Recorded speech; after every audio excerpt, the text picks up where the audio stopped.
Welcome back. We're going to talk about Quiz 4 and Homework 4, just a quick review of those. So for Quiz 4, we had 5 questions in this quiz. Starting with the first question, you were asked to match the row value, and you were given a selection of different row values for these 3 plots, okay?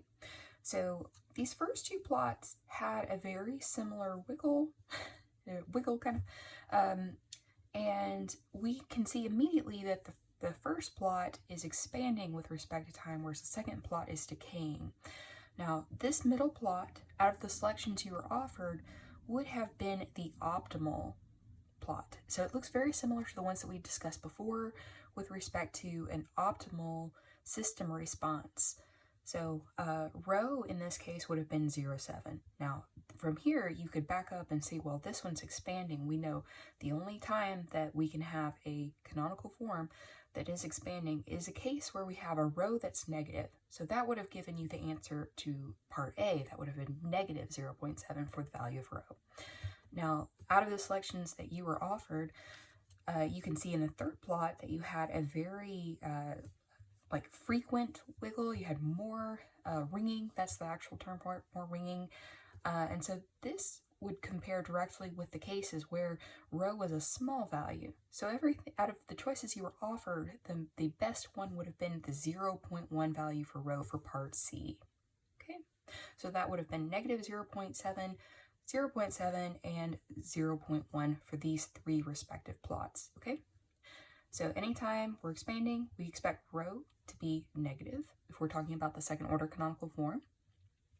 Anytime we have a more frequent wiggle, if we are just varying row, by the way, I did put a statement at the bottom that said the frequency, the natural frequency, was constant between all 3 plots. We didn't change that. We held that constant. So the only thing that was changing here was row. Okay. For a plot that looks more like this, you would go to the underdamped case and you would have a 0.1. Okay. And then we didn't discuss this here, but again, if we had a slower decline, a sluggish kind of signal, that would have been a larger row. Okay, and then right here in the middle is the optimal case. Okay, so hopefully these were iconic and to you, and you were able to recognize that. For problem 2, we had the question. It was a true-false question. The transfer function is the ratio, and it reads the ratio of the system output relative to the system, to the control complexity design, okay?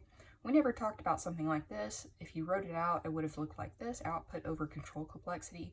That doesn't look right, so you should have recognized that immediately, that the transfer function is actually the output over the input, so this was false in this case. So the complete definition for transfer function is that it is a Laplace domain, a respective ratio of the output over the input of either a component or a entire system. Okay. Question number 3 was about the term servo command signal. So servo tracking or servo command signal, I have said that a couple times in lectures that I use that interchangeably with a command signal. So servo tracking or command signal tracking, those are the same things for us. A servo mechanism is really something that relies on generating error with negative feedback. So that's really the same thing for us. The other choice you could have had was a decaying command signal. I just threw that in there because we've never said anything about something like that. So really, choice 1 was the only one that should have stuck out to you. Okay. Question number 4. This was about the advantage of being in the Laplace domain. And your 4 choices had to do with disturbances, factorization, avoiding convolution integrals and derivatives, doing complex arithmetic with that, and absolute constants evaluation and divide by 0 avoidance, which we never talked about. That should have stuck out to you as where did that even come from? Because we never mentioned that. So the correct choice in this case would be that you go to the Laplace domain so that you can deal with multiplication and division instead of integrals and derivatives and convolution and things like that. So that is the main advantage of being there. The other choices were really things that we had never mentioned, or outright in themselves didn't make sense or had nothing to do with what we're doing here. Okay, the final question in this quiz had to do with a disturbance, and this was an upload question. So you had one line to upload. All right, so the case is that the third derivative of a certain disturbance in a system is 0 almost everywhere. And I ask you, what does this imply? And you could have either done the error case, or you could have done like where we're doing set point regulation or command signal tracking, or you could have done the stabilization. Either one would have worked here because I did not specify the control task, so either one's okay. For this case, you would have had to include, so we notice here that m, the number of derivatives to achieve this, is 3. So we have to include a max of 3 integrals, and we want to include all of the integrals up to that point. So you should have had a single integral, a double integral, and a triple integral, okay? And so all of this together, added together with your constants, so you would have put your K1, K2, and K3 in here. This would have been the disturbance accommodation portion. Okay, if you called this U, I would give you full credit for that, but I would also probably make a note in that case. And also, it's okay to use the E dt, and you have dt dt here, and then E dt dt dt, or you could have used y in this case, because again, I did not specify the control task, and that is the thing that changes if we're using aerodynamics or if we're using just a straight y measurement. Okay, all right, so this quiz, as all of them, is worth 10 points. All right, so moving on to homework 4 real quick. All right, so in this discussion, I'm going to save question number 4 for later. I think that we can spend a little more time on that one, and we can also show a Simulink. So I would like to do that, but I do want to let you know that I'm not going to ask question number 4, of course, on the midterm. If we don't go over it, we're not going to ask it. And also nothing that complicated, because we are kind of getting into a time crunch, and I really don't want you to spend time trying to figure out things for a midterm when we haven't even gone over it, okay? All right. That said, the material that number 4 discusses, which has to do with disturbances and has to do with command signal and set point and aerodynamics, all of that is fair game in and of itself, okay? All right, so quickly, question number 1, we had a third order system. It had a disturbance. So the disturbance was defined as a stepwise constant in structure. So we have CW of T up here. We know that one derivative of a stepwise constant is 0 almost everywhere. The almost everywhere comes from where it changes value. This, since we have one derivative achieving that, implies that our m, max integrals in our control, will be 1. Okay, so our control task for this problem is to do 3 different things. We're going to track a command signal, YC, neutralize the disturbance effects as much as we can, and also place all of the system roots at -5 in the complex plane. Okay, so we're doing those 3 things here. So the first step is to develop the aerodynamics. We need to take 3 derivatives once we define the error here. So we do that the same way we've always done that, y desired minus y actual. Take those 3 derivatives. We then will go ahead and either by substitution or by comparison method. Here I chose to do comparison method because we haven't done that too much, and if you like that method, then here's an example of it. You will take the controlled system, which I wrote out over here. Don't proceed any further until you write that out, or you will make a mistake. It's very easy to do. Either method, substitution or comparison, you can make that the generating from this equation and your error equations here. Develop the aerodynamics. Here I did comparison method, so I just wrote out, looking at this equation, E triple dot minus A times E, substituted E's here, and then I knew what I should put on the other side from these equations, so I did that here, okay? All right, whenever you're doing the comparison method, you can go ahead and simplify, but at some point, you should expect to make a substitution of your original controlled system.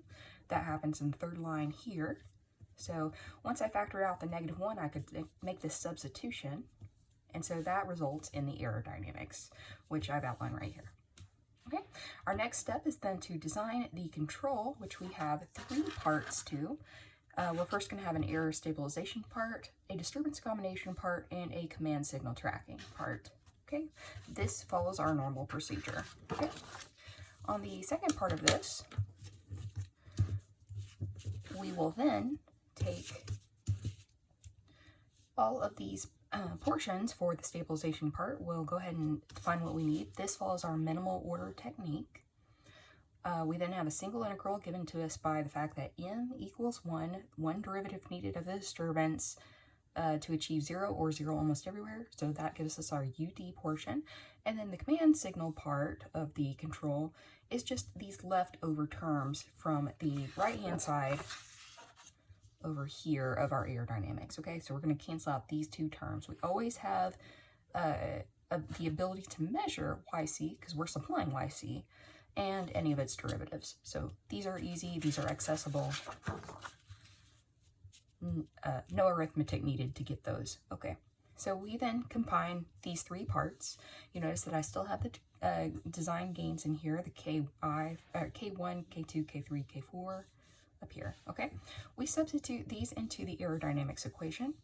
So we've done so here. This is the aerodynamics equation, and then I substitute and simplify.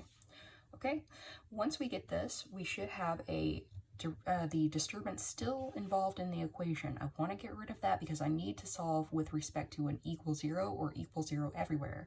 I take m derivative, so again we're referencing m. So m is 1 for this problem. We've already determined that a few times. Take that derivative in this step right here, and we get a 0 almost everywhere on the right-hand side. Okay, that gives us equation star. Equation star is always the equation that we compare to our model, our ideal equation. Since we want the roots placed at -5, all of them, we can just expand this lambda plus 5 to the 4th power, and that should give us what our roots should look like. This is our ideal characteristic equation, what we want to model. So by comparing these two equations, once we expand that out, we compare the coefficients. We get the equations for the Ki up here, the K1, 2, 3, 4. So that step is outlined right here. I try to put a little bit of description in here. So once we solve for these, most of them are just directly equal to, okay, in this particular problem. So then we can write out what U of t is. Okay, so we solve for all of our control gains, and we get the control algorithm that does that for us. If you wanted to check this, you could always substitute this back into your equation and solve for it then, and you should get your ideal model equation right here. It should look exactly like this, except you'll have the e derivatives instead of the lambdas. Okay, so for problem number 2, we needed to draw the math flow diagram. I drew this out, and I didn't particularly like the look of it, so I drew it again, and I think this is a little clearer. This is the one I've included in the scan on Canvas. So for this problem, you might have done the same thing. You might have drawn it out once and then, oh, I want to make it a little neater. So I used the command signal block that was suggested. You didn't have to use this, but it did make things a little bit easier and kind of guide you where to go. Okay, this portion over here was from the system equation, the controlled system equation right here. So I have the disturbance coming in here, the control signal coming in here. This portion is the natural system. This portion right up here calculates the error. This summing block, which is a large summing block because we have a lot of parts to U of t, collects all of these components up here in the equation and produces this U of t signal. So I've just kind of created the E dot, E double dot, all of these things that were necessary around the summing junction. You may have done the same thing, and that's fine. It's also possible, and I got an email about this, which is great, that you're looking to optimize things. You can do this kind of thing where you draw out the blocks for a system like this, where it tends to kind of get easily complicated, and you can isolate this portion. So, for example, this portion right here would belong to the system process block. This control portion right here would belong to the control algorithm. It would really just be a summing junction that took in all of these signals here as an input.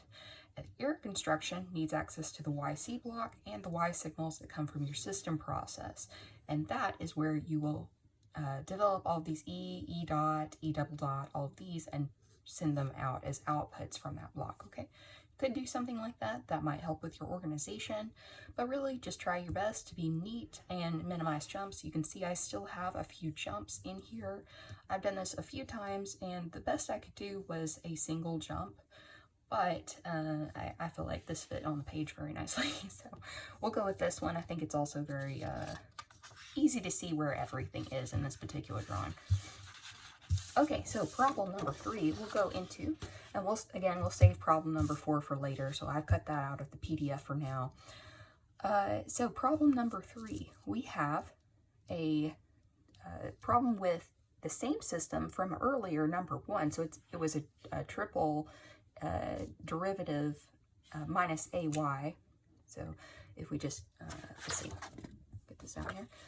So this was our original system right here, and we had our disturbance. So now in problem number 3, we are changing the disturbance to be a stepwise constant and a constant time with a ramp. So ramp is any times you're multiplying by t. The stepwise constant is an of t because it itself is a function, as we've discussed before. Now we have m equal 2. Okay, before we had m equal 1. It takes 2 derivatives, as you can see here, to get either a 0 or a 0 almost everywhere. It has the almost everywhere notation because we have a stepwise portion. Anytime you have any piece or all pieces, just 1 is all that's necessary. That implies you have to write that AE because you can't guarantee that it's 0. It may have a portion that changes value. Okay? All right, so that implies our max integrals to be 2 because our m is 2. So our UD portion is going to change. We not only have the single integral, we now have the double integral. So I've substituted that back in, and I've written out the UD, or U of t right here. So our UD portion are these 2 components as opposed to the single component that we had earlier. Okay. We still have to have that single integral, and anytime your m is greater than 1, you're going to have at least 2 components. You're going to have up to that max integral component, okay? You have to go single integral, double integral, blah, blah, blah, blah, all the way up to the m integrals, okay? We do that because we want to guarantee that we have control over every term, okay? All right, so again, skipping number 4 for now. We'll come back to that in a future filming. We have problem number 5. You were given this right here, and you wanted to find G equivalent. It's a transfer function, okay? So we just followed our normal procedure. Label all the lines. You should have 5 labels, and then you'll have all these equations here. We'll have 6 equations. We start at the output as usual, and we've just written those out line by line. For example, x1 is equal to the x4 operated by g1. Okay, so x1 equals x4 operated on by g1, and you can see that I've written that out here, g1 times x4. It should be a fairly easy substitution, and ultimately you should find that your G equivalent has 3 terms on the top, and it has 1 plus the same 3 terms on the bottom multiplied by the H block that is in this feedback. Okay. All right, so this is fair game. Please do know how to do a transfer function, finding G equivalent kind of problem. We've done several examples in the last few videos. Okay, and that's going to conclude homework number 4 and quiz number 4 prior to the midterm. All right, so again, best of luck on the midterm, and I'll see you in the next video.